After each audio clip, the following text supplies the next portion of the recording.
आज की ताजा खबर आ रही है झगड़ापुरी से, जहां पे मशहूर तोता गाली कांड में जजेस ने सुनाई 100 पन्ने की रिपोर्ट। इस रिपोर्ट में तोते को ही उम्र कैद की सजा सुनने के बाद तोते ने खाना पीना छोड़ दिया है और तोते उड़ गए।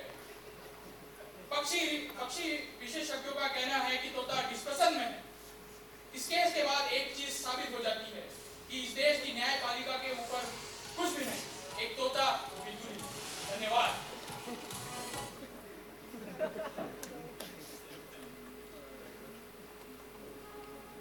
नमस्कार, ये नाटक तोते को हुई जेल आपका स्वागत करता है। इस नाटक से जुड़े सभी पात्र और घटनाएं काल्पनिक है, ऐसा ढोंग हम नहीं करेंगे। और उसकी किसी जीवित या मृत व्यक्ति से समानता दिखे तो हमें निसंकोच माफ कीजिए।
अदालत की कार्रवाई शुरू की जाए।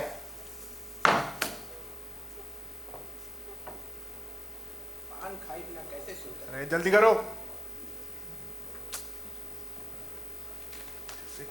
केस संख्या 69 मिस्टर मिसेस नाना लोट वर्सेस मिस्टर मिसेस नाना लोट हाजिर हो।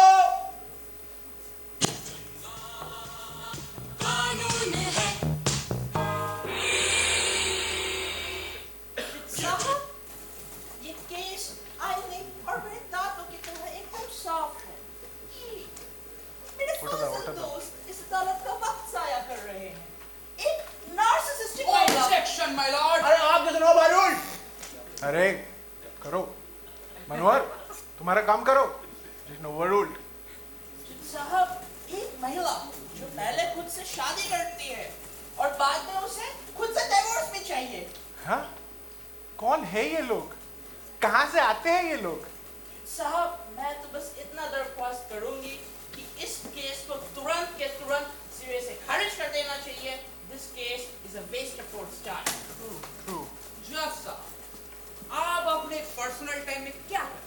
गुड़िया चीरते हैं। अरे मनोहर, हम फैमिली के साथ वक्त बिताते हैं। अरे नहीं और पर्सनल। अरे कभी कभी अकेले भी रह लेते हैं। अरे नहीं ऑब्जेक्शन माय लॉर्ड। व्हाट? बताने दीजिए जज साहब को। बताइए और पर्सनल। जज साहब, ये आपके पर्सनल टाइम और इसके साथ क्या रिलेशन है? इतना मजबूत संबंध है जितने आपके बालों की मजबूती और मेरे कच्चा का रंग। जज साहब, ये कैसा बात हो रहा है इस कोर्ट में? अंदर रानी जी, आप डरते मत। अगर आप रुक जाएंगे ना, सब कुछ थोड़ा में चले जाएंगे। जज साहब राइटर जोर डाले, आप भी। बाकी सब तो बेकार है। जज साहब, अब मैं कटघरे में mister and Mrs Rana loads को बुलाने की इजाजत चाहूँ। इजाजत है, बुलाइए। अरे ठीक से बुलाओ। क्यों, तुम्हारे जमाई लागू किया? अरे फिकवा देंगे कोर्ट से, ठीक से नहीं बुलाओगे तो। पावर दिखाते हैं, पैसे का पावर। ठीक है, mister and Mrs Rana load कटघरे में हाजिर हो। It's raining men.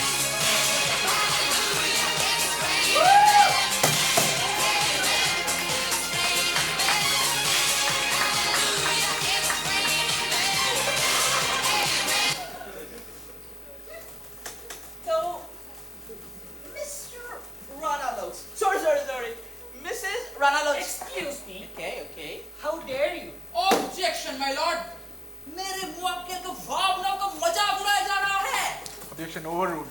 बताइए. जज साहब, मतलब ये महिला जो खुद से शादी करके आई है, मतलब मैं इस केस में बोलूं क्या, मुझे खुद ही नहीं समझ में आ रहा. बुलाया क्यों उनको? Shut up, you creep. I don't चुप बैठो. रनावत, आपको डिवोर्स क्यों चाहिए? सर आपको पता है, मेरे भावनाओं के साथ they have played basketball in my life, my lord.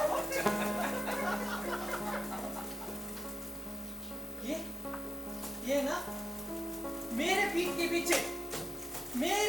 पीछे चीट किया है. What? How is she not a woman? Oh my God. छोड़ो घर को, चलो हरिद्वार. My lord, ये बोल रहे हैं ना, सरासर झूठ है. तो पता है, सभी समय ये मेरे साथ थे. What? और फिर मैं कैसे चीट करूं? How? इसलिए बोल रहा हूं, इनसे लड़के लेने पड़ेगा आजादी. Judge साहब, how can somebody cheat on herself? What is going on here? जज साहब, ये कोई आम केस नहीं है. Doesn't look like her. इसमें लाखों भावनाएं जुड़ी हुई है. भावना. क्या हम इतने असहिष्णु हो गए कि एक व्यक्ति को खुद से प्यार करने का हक छीनना चाहते हैं? कि एक व्यक्ति को उसको प्यार करने का हक नहीं है?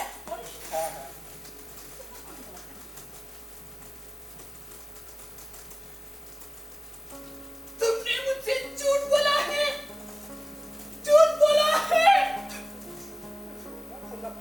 इतने समय से मैं समझती थी कि हम एक साथ हैं. Auntie, what is going on? पर What they're doing? तुम मेरे साथ खेल रहे थे ना लोग, खेल रहे थे. What is wrong with them? मैंने आप पे पूरा भरोसा किया ना लोग, पूरा भरोसा किया. और अब मैं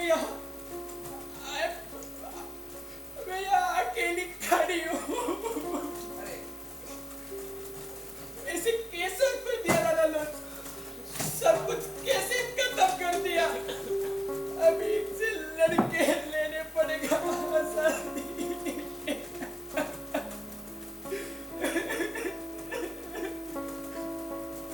तुम समझती हो कि आप जैसे चाहिए वैसे मेरे लाइफ में आके चले जाओगी? बस हो गया, बस. मैंने सब कुछ सहा, काफी कुछ दिया भी, पर अब और नहीं. आज माय लॉर्ड, आज मैं मेरे लिए, खुद के लिए यहाँ पे खड़ा हूँ, क्योंकि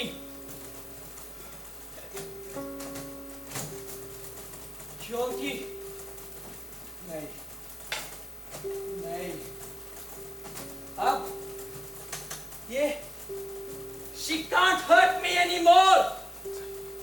इसलिए बोल रहा हूँ जज साहब, छोड़ो हरिद्वार, मेरे साथ चलो हरिद्वार. Judge साहब, Mr. and Mrs. Ranalot, अगर आपको इतनी ही दिक्कत थी, तो for God's sake आपने शादी ही क्यों की? Good point. She started again. She started again. My lord, I had a very good reason. मुझे एक बहुत ही सुंदर दुल्हन बनना था, पर आपको पता है इन्होंने क्या किया? इन्होंने पत्नी बना दिया, my lord, पत्नी बना दिया. और उसके ऊपर ये बोल रहा है कि मैं इनके पीठ के पीछे चीट किया है. पर कैसे my lord, कैसे? हर बार मेरे साथ बैठा था my lord, साथ बैठा था. और एक बार इन्होंने बिल भी पे किया है my lord, बिल भी पे किया है. My lord, ये बिल इस केस का एक नया हो जाएगा. इनसे ना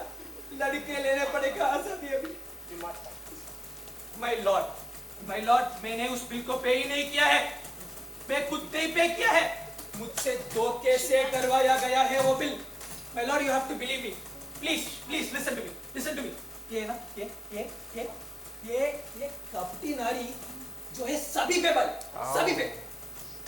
my lord, please don't listen to her. ये इतना कपटी है ना, ये हमारी शादी में मैं इनको एक बहुत सुंदर सा चित्र, सुंदर चित्र। आपको पता है इन्होंने क्या किया? पता है? इन्होंने उस छतरी को भी पिघा दिया माय लॉर्ड, पिघा दिया। नहीं नहीं, छोड़ो गरद्वार, मैं बोल रहा हूँ सब मेरे साथ चलो हरिद्वार, सब। नहीं जाना। और तुम कब हो गया? तुम कब हो गया? मेरे घर से जो आपके लिए 500 में कैश दिया था, आपने उसको भी बैंक को लौटा दिया, बैंक को लौटा दिया। अब मेरे पास तो कुछ नहीं है, कुछ नहीं है। इनसे लड़के लेने पड़ेगा आजादी, तो फिर कुछ मिलेगा। My lord, this is getting ridiculous. Those were all 500,000 rupee notes. I had to submit them to the bank. It's not my problem. Please go and ask G. Not my problem. इतना सारा झूठ कटघरे में आकर इतना सारा झूठ बोला गया। आपको ना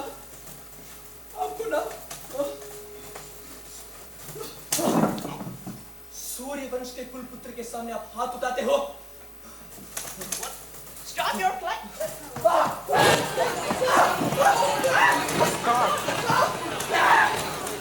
बस कीजिए जज साहब, बस कीजिए। इस व्यक्ति को एक मेंटल इंस्टीट्यूशन में होना चाहिए। जो चाहिए वो दे देंगे। Let him get a divorce. I am out of this case. I am done with this case. नहीं, That's all. ये अदालत ये नतीजे पे पहुंचती है कि mister and Mrs Rana loads के डिवोर्स के अर्जी को मंजूर करती है। The court is adjourned.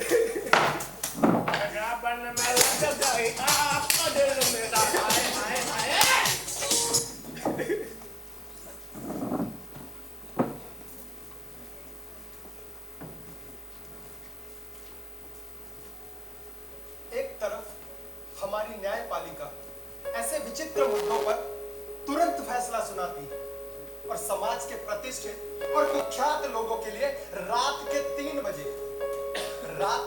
बजे कोर्ट के दरवाजे खुल जाते हैं। वहीं पर बेबुनियाद और आधारहीन मुकदमों पर सालों साल चलते रहते हैं कोर्ट। एक बस कंडक्टर मात्र 5 पैसों की, जी हाँ, मात्र 5 पैसों की रिश्वत के झूठे आरोप में 40 साल कोर्ट के चक्कर काट रहा है।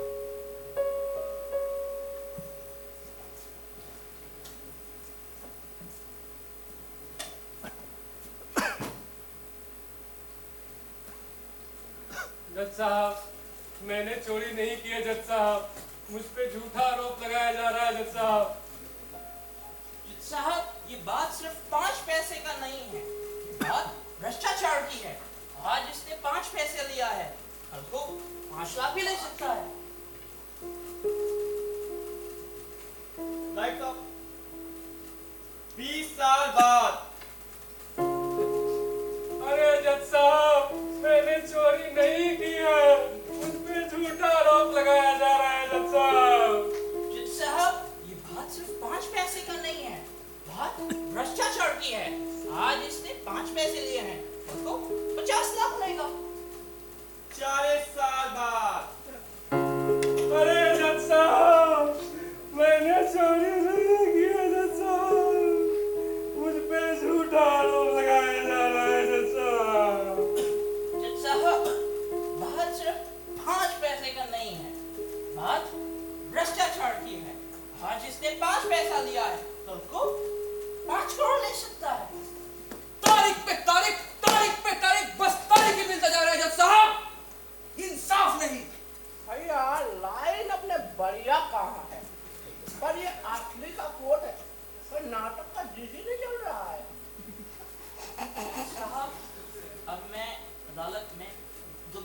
बुलाने का इजाजत चाहता हूँ। जरूर, इजाजत है। ये आइए।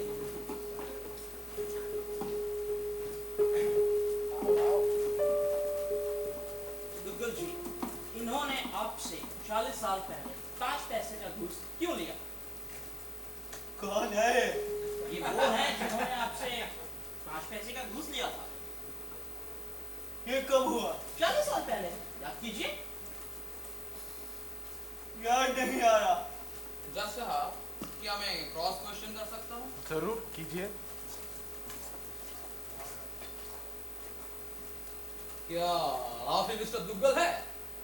अरे जल्दी बोल, कल बीबी को लाने पंगे निकालना है मुझे। बट कौन डुकर? आपकी शादी हुई थी? अरे मेरा भी करवा दे यार। शाबाश के बिस्टा। Stop stop. मुझे याद नहीं आ रहा। जज साहब, ये मिस्टर दुग्गल जी की टेस्ट रिपोर्ट है। ये साफ जाहिर करता है कि पिछले 4 साल से मिस्टर दुग्गल एल्जाइमर से पीड़ित है। और पिछले 1 साल से बहुत ज्यादा बढ़ गया है। और अब अगर देखें, इस केस में इन दोनों बुजुर्गों को इस बुढ़ापे में भी कोई चक्कर लगाने को मजबूर हो। तो मैं ये मोहम्मद अदालत से दरखास्त करूंगा कि केस को यहीं पे खत्म किया जाए। गवाहों को नज़र करते हुए ये अदालत के नतीजे पे पहुंचती है कि मिस्टर दुग्गल के अल्जाइमर्स के कारण मिस्टर गुप्ता को कन्विक्ट नहीं बना सकते। ये अदालत मिस्टर गुप्ता को बाइज्जत बरी करती है। थैंक यू जज साहब, थैंक यू जज साहब। The court is adjourned.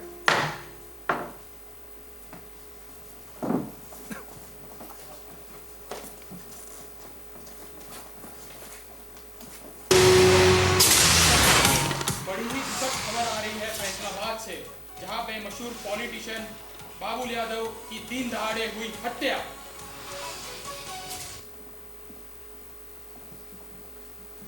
क्या नाम है आपका? आयुष। और क्यों मारा आपने उन्हें? किन्हें? झूठ मत बोलिए, आप ही ने उनकी हत्या की है। आपके कुर्ते पे उनका खून साफ साफ दिखाई दे रहा है जज साहब। खून! खून! खून! बचाओ! बचाओ! बचाओ!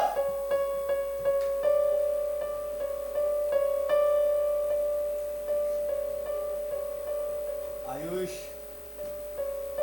आयुष श्रीवास्तव नाम है मेरा। हाँ, मैंने ही मारा उस मादर जात को। और ये खून लग गया था, मुझ पर ही गिर गया था वो मादर जात उसे मारते समय। Order order order. तो आपके घर में कौन कौन है? मेरी माँ। और कौन कौन है? बहनें। कितनी बहनें आप? 4। और पिताजी कहाँ हैं? Objection my Lord. Objection overruled. बताइए, कहाँ है आपके पिताजी? बोलते क्यों नहीं? कहाँ है आपके पिताजी? बताइए।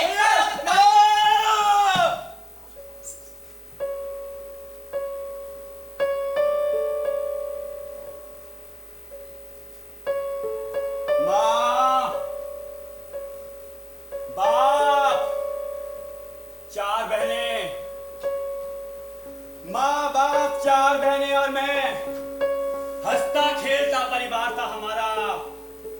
पर मुझे और मेरी बहनों को BA MA कराते कराते मेरी माँ के सारे जेवर गए, बाप की जमीन गिर भी गई और हुआ साहूकार का कर्ज। और इसी बीच मर गया मेरा बाप। हाँ, मर गया मेरा बाप। हम सभी को बेसहारा छोड़कर मेरी माँ घरों में बर्तन मांजती, कपड़े धोती और मैं नौकरियां करता, मेरी और मेरी बहनों की फीस जमा करने के लिए। पर सारे मौके, सारी मेहनत के बाद सारे मौके हाथ से रेत की तरह फिसल जाते थे। और उस पर ये बाबुल यादव जैसे लोग, इन्हें जीने का कोई हक नहीं, इन्हें मरना ही होगा, इन्हें मरना ही होगा, इन्हें मरना ही होगा। ऑर्डर। किस मजबूरी में आपने इतने महान व्यक्ति की हत्या कर दी? मैंने किसको नहीं मारा? जज साहब, के झूठ बोल रहे हैं, सारे गवाह इनके खिलाफ हैं। ये साफ चीख चीख कर कह रहे हैं इन्होंने ही उनकी हत्या की है। मैंने किसी की हत्या नहीं की। झूठ बोल रहे हैं जज साहब, गौर से मैंने चेक। किसी की हत्या नहीं की जज साहब। जज साहब मैं गुनाह हूं जज साहब। मैंने किसी की हत्या नहीं की जज इन्होंने साहब। ना सिर्फ मैंने किसी की हत्या नहीं की है। देशभक्त नेता की हत्या की है, परंतु एक ऐसे व्यक्ति की हत्या की है जिसके वजह से हमारा राज्य शिक्षा में बढ़ोतरी कर रहा था, और उन्होंने इसकी हत्या करके हमारे राज्य में बढ़ते हुए शिक्षा के स्तर को के ऊपर बट्टा बिठा दिया है।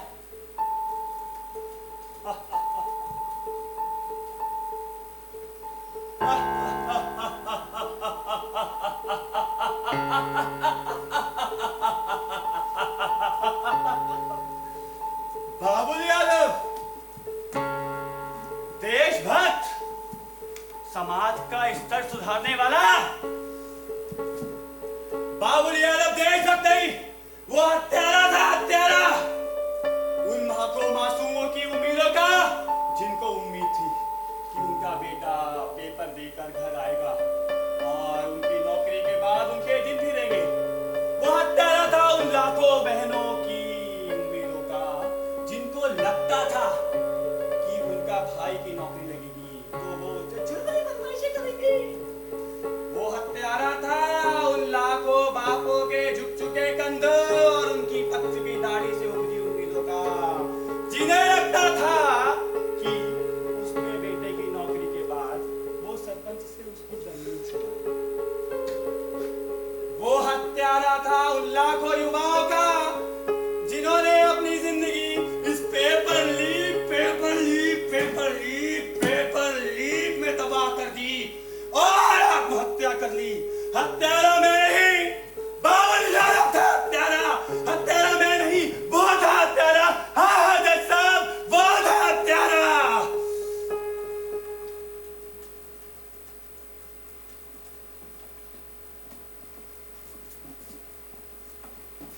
सूत्रों के हवाले से बड़ी ही अफसोसजनक खबर आ रही है। छात्रों के दिलों में वास करने वाले, छात्र हितों के लिए सदैव तत्पर रहने वाले राज्य के शिक्षा मंत्री बाबुल यादव, जो खुद पेपर लीक मामले में अनशन पर बैठ गए थे, पेपर लीक मामले के वो खुद ही मुख्य सरगना थे। इस केस के मुख्य आरोपी आयुष ने अपनी बेगुनाही के सबूत कोर्ट में रखे और छात्रों की भलाई के लिए उन्हें ये कदम उठाना पड़ा, ये उन्होंने साबित किया। इस खबर के बाद छात्रों की भीड़ आयुष की रिहाई के लिए कोर्ट के बाहर एकत्रित हो रही है। धन्यवाद।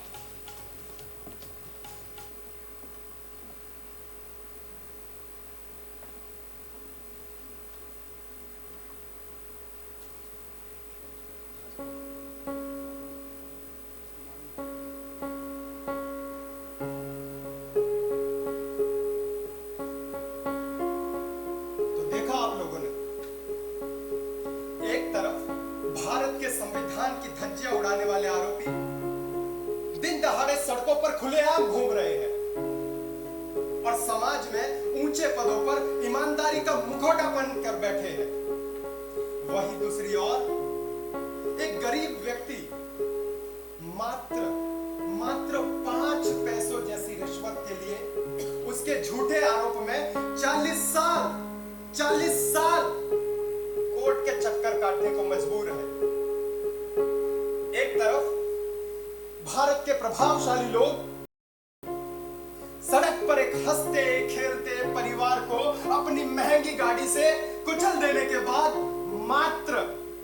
मात्र 300 शब्दों के निबंध लिखने के बराबर सजा पाते हैं। वही एक गरीब तबके का व्यक्ति 40 साल कोर्ट में अपनी ईमानदारी की गवाही देता है। न जाने कितनी ही दामिनी स्वर्ग में बैठी अपने न्याय की प्रतीक्षा कर रही है और उनके हत्यारे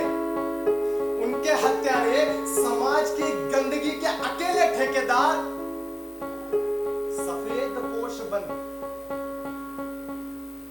जनता से फूल मालाएं पहनकर संसद भवन पहुंच रहे हैं। संसद भवन, इससे बड़ा दुर्भाग्य क्या होगा?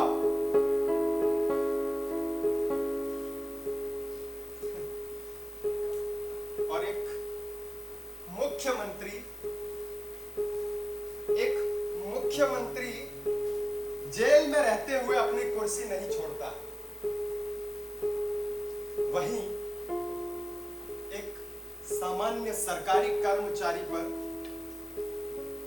झूठा आरोप भी लग जाए तो उसका घर, परिवार, पैसा, प्रतिष्ठा, मान, मर्यादा सब मिट्टी में मिल जाता है।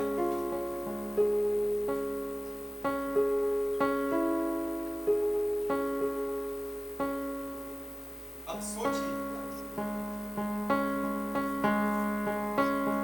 आपको विचित्र तो लगेगा, आपको अजीब तो लगेगा, परंतु हाँ, यही है हमारे समाज और न्याय व्यवस्था की सच्चाई, जिसे हमें बदलना होगा। पर कैसे? सोचिए, ताकि कल को आपको ये ना सोचना पड़े कि मुझे कुछ कहना चाहिए था, मुझे कुछ करना चाहिए था, लेकिन मैंने कुछ नहीं किया और अब बहुत देर हो चुकी है। मैं कुछ कर सकता था, ये अफसोस मुझे आज सता रहा है कि काश मुझे एक और मौका मिलता तो मैं सब ठीक कर देता, मैं सब ठीक कर देता। शायद ये आसान नहीं होगा, और शायद रास्ता भी बहुत लंबा है, लेकिन मुझे यकीन है कि राह आसान होगी। मैंने अंधेरा देखा है, पर रोशनी भी देखी है।